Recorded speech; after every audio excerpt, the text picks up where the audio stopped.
Get started with the exclusive EquiLife Health Assessment and receive personalized recommendations tailored to your unique health needs. Whether you're struggling with digestion, weight loss, hormone imbalances, or reversing the aging process, we're here to help you discover the real reason why you haven't been able to get well. After completing the assessment or vitamin tox lab test, uncover the root cause of your health issues. With ongoing support from elite health coaches and our online community, you'll stay on track. Start your journey to better health today at equi.life. EquiLife.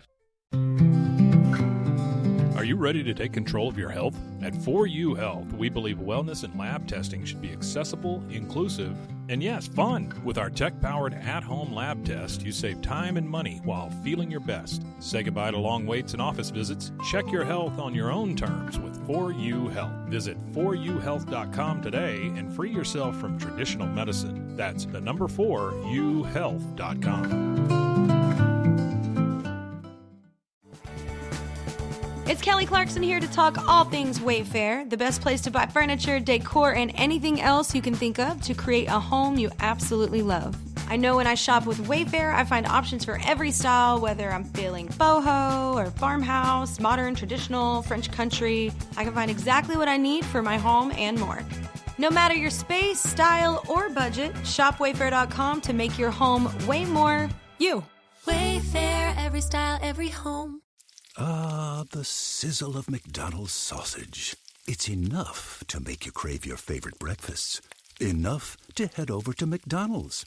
Enough to make you really wish this commercial were scratch and sniff. And if you're a sausage person, now get 2 satisfyingly savory sausage McGriddles, sausage biscuits, or sausage burritos for just $3.33. Or mix and match. Price and participation may vary. Cannot be combined with any other offer or combo meal. Single item at regular price. Ba-da-ba-ba-ba.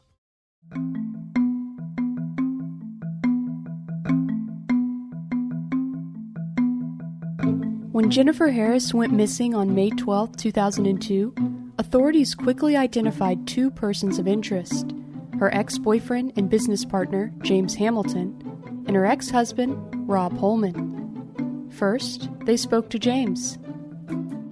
James Hamilton really cared about Jennifer, and it wasn't a mutual breakup. She was the one that broke up with James.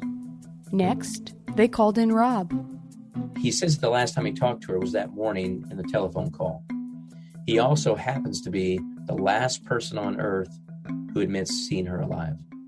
We got to look at the whole great big picture. If she don't show up, we got to find out what happened to her. It's a crazy puzzle, but we put the puzzle together eventually. Okay? We have not got one homicide in this county or missing person that we have not solved.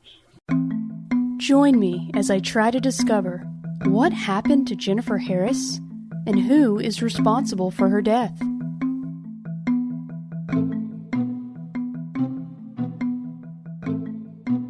From Cold Case Productions, this is Final Days on Earth, Season 2, The Life and Death of Jennifer Harris, Episode 5, Persons of Interest, Part 2. I'm your host, Claire Sandomal. Thanks for listening. Before we get started, just a heads up that we've contacted both James Hamilton and Rob Holman to request interviews for this podcast. So far, James Hamilton has not responded. Rob Holman got in touch with me and declined to do an interview at this time. For now, we are relying on the recorded statements that James and Rob gave to police in this case. When we left off in the last episode, investigators with the Fannin County Sheriff's Office were just climbing into the car with Jennifer's ex-husband, Rob Holman. After learning that Rob's alibi for Jennifer's disappearance included a long drive on back roads, investigators asked Rob to show them exactly where he went. I think we need to retrace his steps up to on Sunday night where he's claiming he was. Up to where that bridge is. Along for the ride was Detective Kelly Warren. I've got my 8mm in the car, so as we ride along, we can document what we're doing. And Lieutenant Mike McClellan. That way it's our gas, and all you got to do is sit back and enjoy the ride. As they were loading up, McClellan prompted Rob to bring along his cell phone. I told him to bring his mobile phone that way just in case she tries calling us. Remember during James Hamilton's interview with police the day before? They had noted that he wouldn't let loose of his cell phone the whole time, hoping Jennifer might call.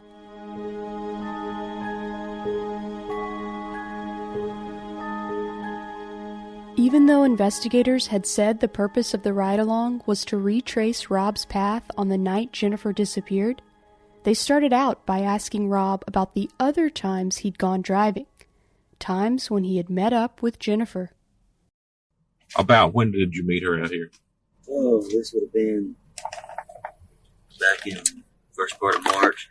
Investigators asked Rob what went on between them during that meeting. Okay. And did y'all have sex out here? No. Okay. Did she try to get you to break up with your girlfriend over here at this point? During this meeting? Yeah, it was every conversation we had was pretty much about that. Rob said the conversation was typical. Jennifer was trying to convince him to break up with his girlfriend and reestablish their relationship. Investigators also wanted to know about the logistics of Jennifer and Rob's meeting. Did she leave her Jeep parked out here and then y'all left? Yeah. Where'd you go?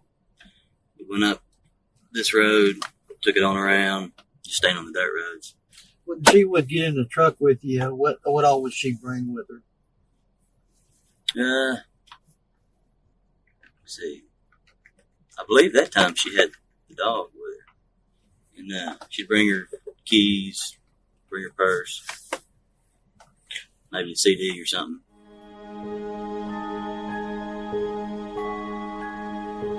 In case you didn't catch that, Rob told investigators that back in March, he met Jennifer on the back roads of Bonham.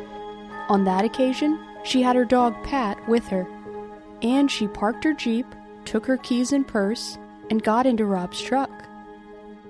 It's also worth noting that Rob mentioned that Jennifer would sometimes bring a CD with her.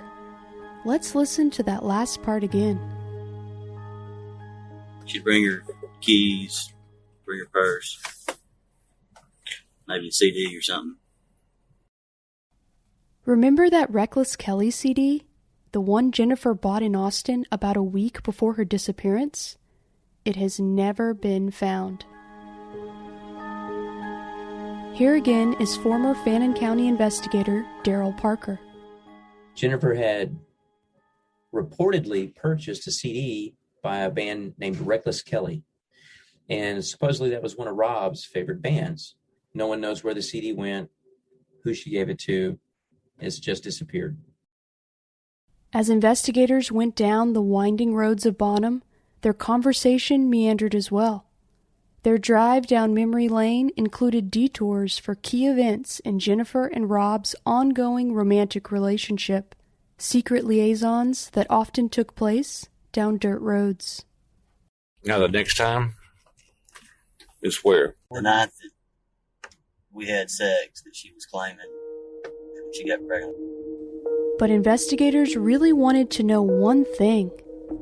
What was Rob doing for 5 hours on back roads in Bonham the night Jennifer disappeared? Rob said his first stop after leaving his girlfriend's house was the Quick Check convenience store in Bonham. Here at Quick Check, you got what? Bag of ice, probably a couple boxes of cigarettes. Yes. The mention of Quick Check triggered my memory of another police interview in Jennifer's case. Her cousin, Susan Bowen. I said, where did y'all meet? And she told me, she said, I met him at Quick Check that night that I was at your house. During her interview, Susan told investigators that Jennifer had admitted to meeting with Rob at Quick Check in the past. Susan told Jennifer at the time that her absence had worried her grandmother terribly. And I said, you worried Mom. That's what I called her grandmother. And I said, I really felt sorry for her, Jennifer. And she said, well, I came back. But this time was different.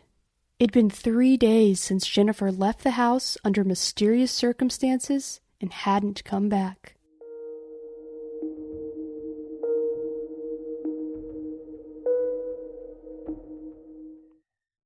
I'm Brett. And I'm Alice. And together we host a weekly true crime podcast called The Prosecutors. In every episode, we bring our unique perspective as full-time prosecutors to the most famous and debated true crime mysteries. Whether it's Maura Murray, Scott Peterson, or the Delphi murders, Brett and I dig deep to bring you details you won't hear anywhere else. Our podcast is about more than just a story. We will walk you through the legal problems lurking behind every case, breaking down the complexities of the criminal justice system with humor and a personal touch. And it's not just true crime. We bring the same training and approach we've learned as prosecutors to classic mysteries like the Dyatlov Pass incident and the ghost ship Mary Celeste. So if you're looking for a true crime podcast with a different point of view, The Prosecutors is the one for you. Find us wherever you get your podcasts. Claire Sandomal here, host of Final Days on Earth. I'd like to take a moment to thank our sponsor, Bonafide. Bonafide provides natural solutions for perfectly natural symptoms.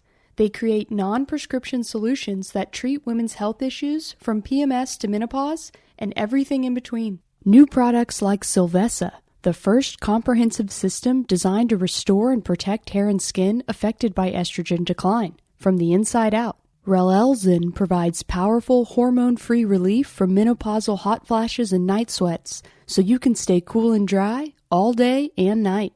Give Bonafide a try today. No hormones and no prescription required. Real relief without compromise. I'm going to give listeners today a special offer when you subscribe to any product by going to hellobonafide.com/FDOE and use promo code FDOE. That's hello, BONAFIDE.com/FDOE and code FDOE to claim your special offer. For the best prices and free shipping, go directly to the hellobonafide.com/FDOE website. So check it out.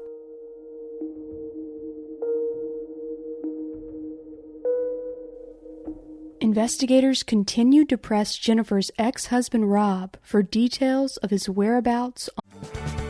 It's Kelly Clarkson here to talk all things Wayfair, the best place to buy furniture, decor, and anything else you can think of to create a home you absolutely love. Some of y'all might have heard I made the cross-country move from LA to New York last year, and Wayfair has definitely helped me create the feeling of home wherever I am. I love a cozy couch and a comfy living room that feels like our little sanctuary for our family. And I love vases, I love candles, I love anything that kind of makes you feel at home and peaceful. Anyway, something about me is I love options when it comes to making my home more me. I know when I shop with Wayfair, I find options for every style, whether I'm feeling boho or farmhouse, modern, traditional, French country. I can find exactly what I need for my home and more. Everyone loves a good deal. I mean, who does not want free and fast and easy delivery? Come on. No matter your space, style, or budget, shop Wayfair.com to make your home way more you. Wayfair, every style, every home. On May 12th, 2002. A night Rob himself admitted he had no witnesses to confirm his alibi. You're real worried and scared because I know that I don't have anybody to say where I was at that night. That's what I've been scared of the whole time. Rob said that after quick check, he saw Jennifer's Jeep at the Highway 78 intersection in Bonham. Started getting about right here. Saw what I thought was her Jeep. Making that corner. Did she see you? I don't think so. In case you didn't catch that, Lieutenant McClellan asked Rob, "Did she see you?" And Rob replied softly, "I don't think so." Next, Rob said he turned the opposite way of Jennifer to avoid her and continue driving, mostly aimlessly. Later on, Rob said he went by 2 friends' houses, but neither one was home. Investigators asked about other stops in the 5-hour-long window between when Rob said he left the house at 8 p.m. and when both he and his girlfriend Sarah Beth said he returned around 1:30 a.m. Considering the amount of time Rob claimed to be driving around in a half-ton pickup truck, Lieutenant McClellan asked Rob about needing fuel. Sunday night, did you ever fuel up? No. Sunday day, did you fuel them up? I think I did Saturday.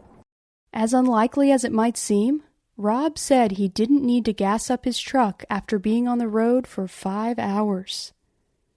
One of the last places Rob took investigators on this ride along was up by the border with Oklahoma, near the Red River. You're this close to the river, and you didn't go over there for anything? Nope. In case you didn't catch that, on the night Jennifer vanished, Rob told investigators he was over by the Red River around 1:30 in the morning. What time was that? Probably 1:30. Investigators asked Rob if his girlfriend Sarah Beth knew that he was driving around with police and being questioned in his ex-wife Jennifer's disappearance. He said she did not. Does your girlfriend know what you're doing today? I was at work. So she thinks you're at work? Right. Investigators wanted to know what Rob's girlfriend Sarah Beth thought about his habit of driving for hours on end in the country. What would Sarah say when you want to just go out and make your little rides like this? She knows that's a lot of times it's me and her out riding around. That's just what I like to do, is go out and drive around.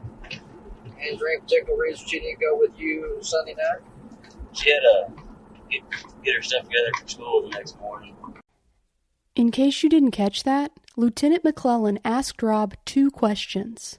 What did his girlfriend Sarah think of him going on frequent drives in the country? And why wasn't she with him on Sunday? Rob said Sarah knew about his drives and that she often came with him, but she didn't join him on Sunday night because she was preparing lessons for school the next morning. Sarah Beth might have known about Rob's penchant for long drives, but she was allegedly unaware of his infidelity. This is from Rob's 2002 interview with investigators at the sheriff's office. Are you planning on getting married to the girl you're with now? Yeah, I'd like to. When do y'all plan on working on I talked about that. Yeah. But when? Oh, not any time soon. When was the last time y'all talked about it? Well, get married? Yeah. We talked about it just kind of being funny every once in a while, that kind of thing. But as far as like seriously talking about it, I don't have any idea. How would it affect y'all's relationship if she would have found out about the pregnancy? No, I'm sure it's been open. I mean, it would be for me, because I was in that situation. So Jennifer's kind of double tapping you as far as, first she goes out, has an affair, y'all get divorced, so she's heard she wants there. She seems to be seeing you on the side, kind of like a tease, want to play, doesn't want to stay. And then, last but least, now she's supposedly pregnant and possibly going to ruin her life again. Right. Hey, it's Claire Sanema, host of Final Days on Earth. Have you ever signed up for something and then totally forgotten about it? I just learned that 85% of people have at least one paid subscription going unused each month. Thanks to Rocket Money, I can see all my subscriptions in one place and cancel the ones I'm not using anymore. And now, I'm saving money. Rocket Money is a personal finance app that helps you find and cancel your unwanted subscriptions, monitors your spending, and helps lower your bills so you can grow your savings. Cancel your unwanted subscriptions and reach your financial goals faster with Rocket Money. Go to rocketmoney.com/finaldays today. That's rocketmoney.com/finaldays. rocketmoney.com/finaldays. At Angel Bliss, we believe every parent's journey is a beautiful adventure. Our mission is to make it joyful and stress-free with thoughtful, safe, and innovative products. Born from a love for family, we promise peace of mind for parents and comfort for babies. From playtime to bedtime, every Angel Bliss product is designed with care, reliability, and a style to nurture the special bond between parent and child. Angel Bliss, creating happy memories, one baby at a time. Visit us at angelbliss.us. Angel Bliss.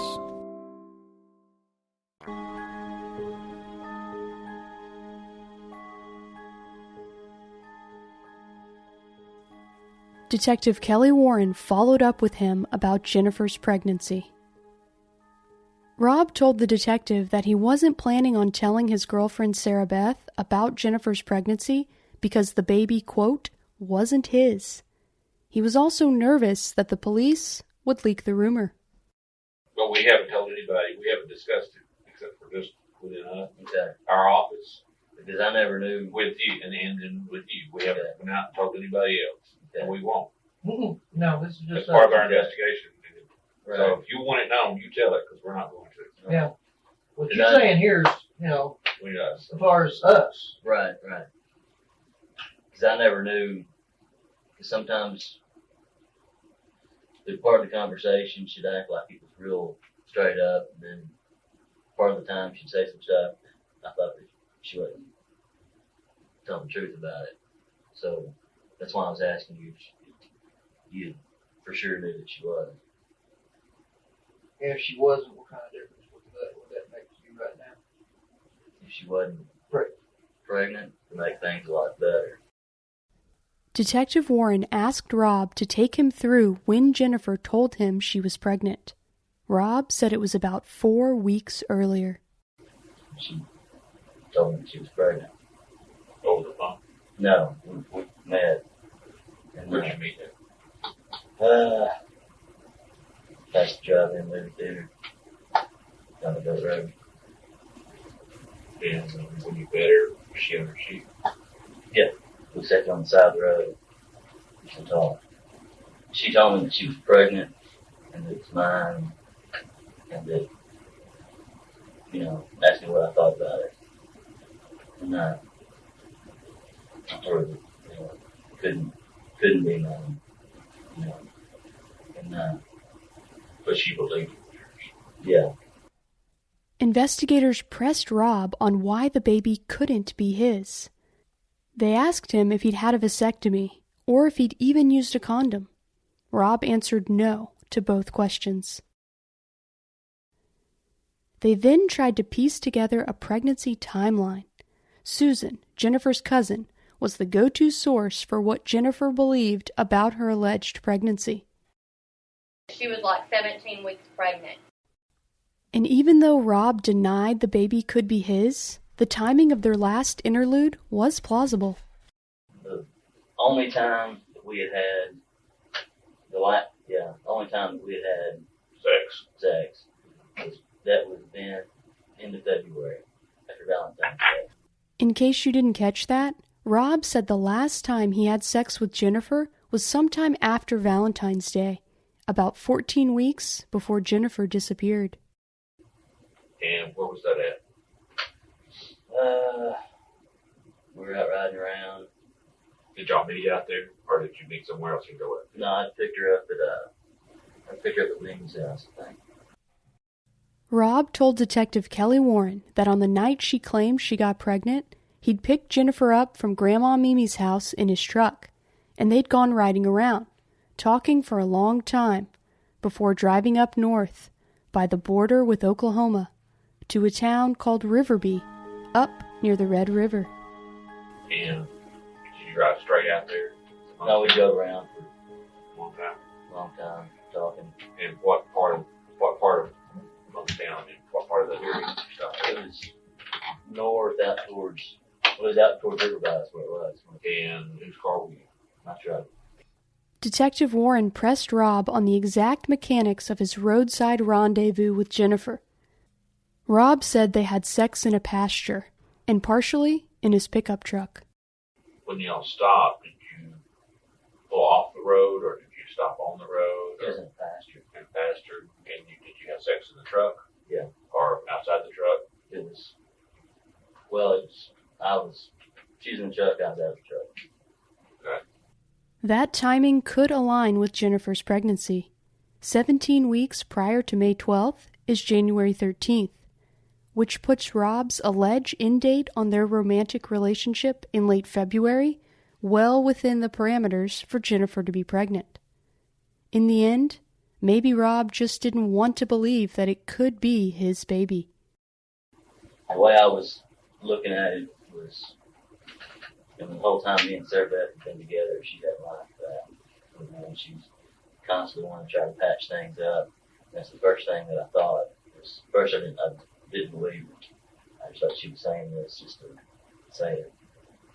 Rob also told investigators that he's always known Jennifer to take prenatal vitamins, and the fact that they were found in her medicine cabinet really wasn't surprising to him, nor did it confirm pregnancy. No one else close to Jennifer ever said anything about her taking prenatal vitamins as a matter of course, so it's hard to know what to make of this allegation from Rob. But interestingly enough, Rob wasn't the only one who questioned the validity of Jennifer's pregnancy. Jennifer's cousin Susan also wondered if Jennifer was truly pregnant. Even in the family, and it's just like rumored, or maybe she was pregnant, I don't know. You mentioned the rumor about her being pregnant. How long ago did that come up? I heard that this last week.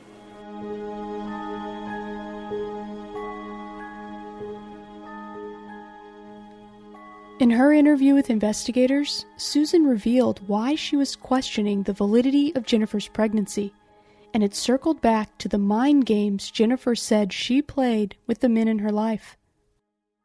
But I know Jennifer's temperament. I would say, Jennifer, why are you so mean to James? You don't know what I did to Rob, Susan.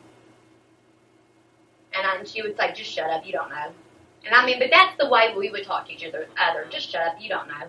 Don't tell me anything. You know? You don't know what I did to Rob.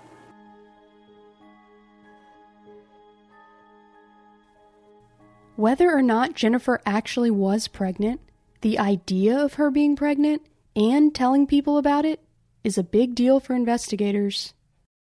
Authorities learn that Jennifer's pregnant.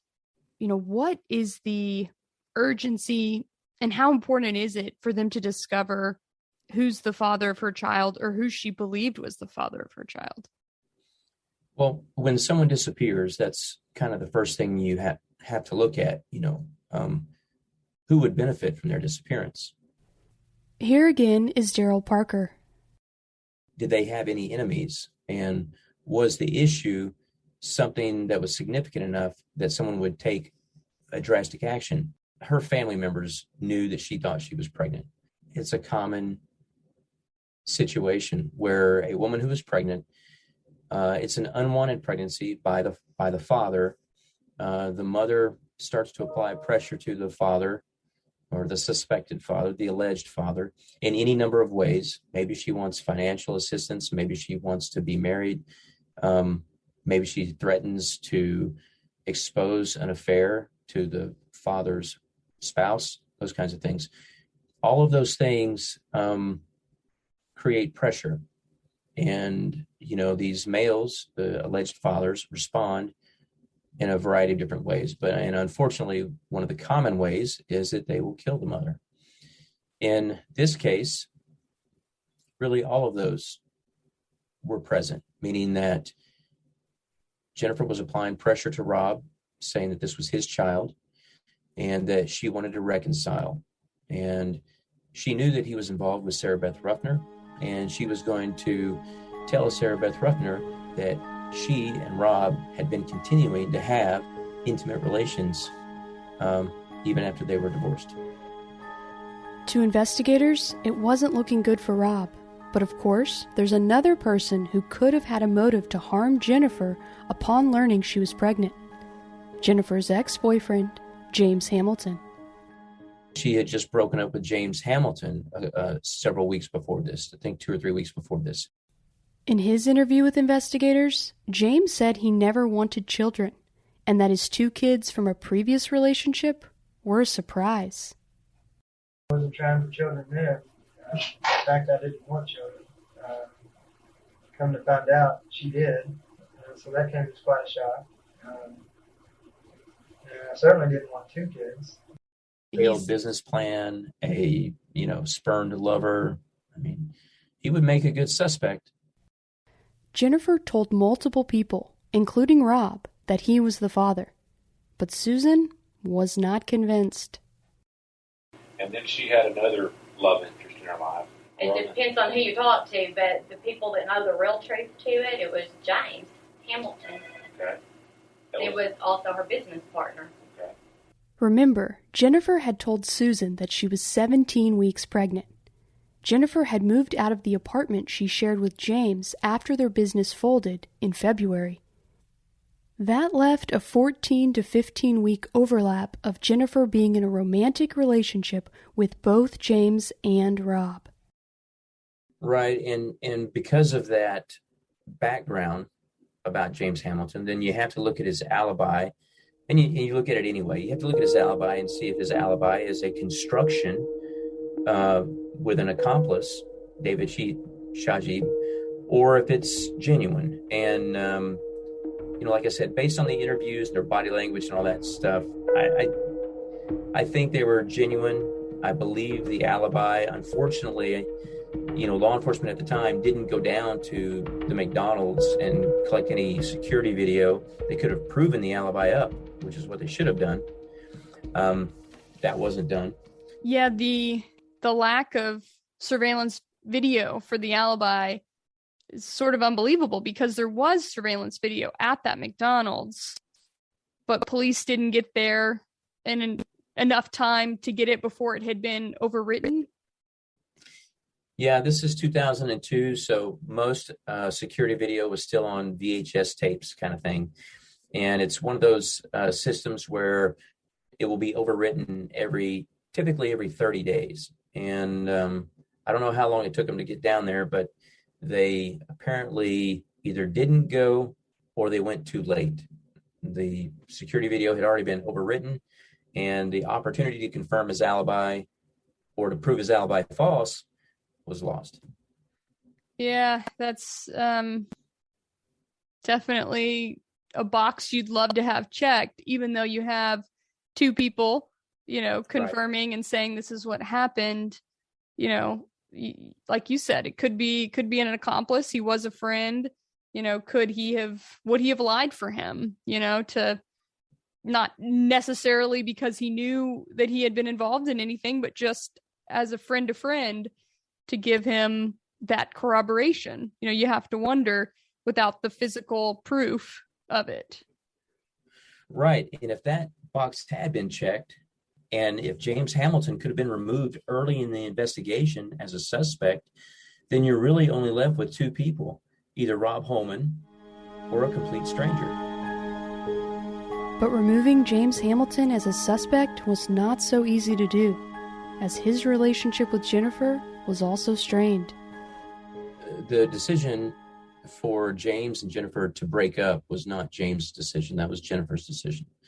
And so James was still smitten with her, and he was hoping that they would work things out and get back together. They started a business together. And so they were not only romantically involved, but they were also involved as business partners. And so he was certainly concerned. He certainly cared about her. Investigators had their hands full, sifting through James and Rob's statements, their alibis for the evening of the 12th, and their volatile relationships with Jennifer. What they didn't know yet was that their case was about to take a drastic turn, from missing person to murder.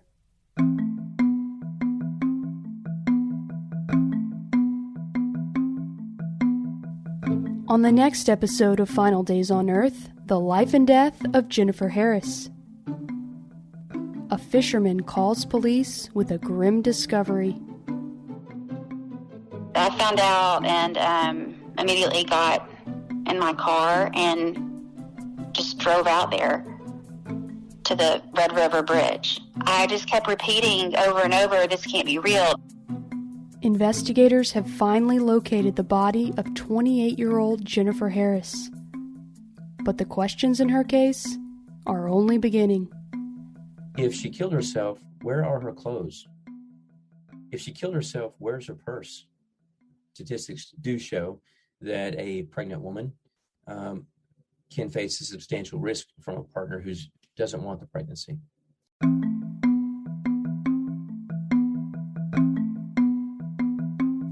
If you have any information about the unsolved murder of Jennifer Harris, contact the Fannin County Sheriff's Department at 903-583-2143. Final Days on Earth is recorded in Dallas, Texas for Cold Case Productions in partnership with Podcast One.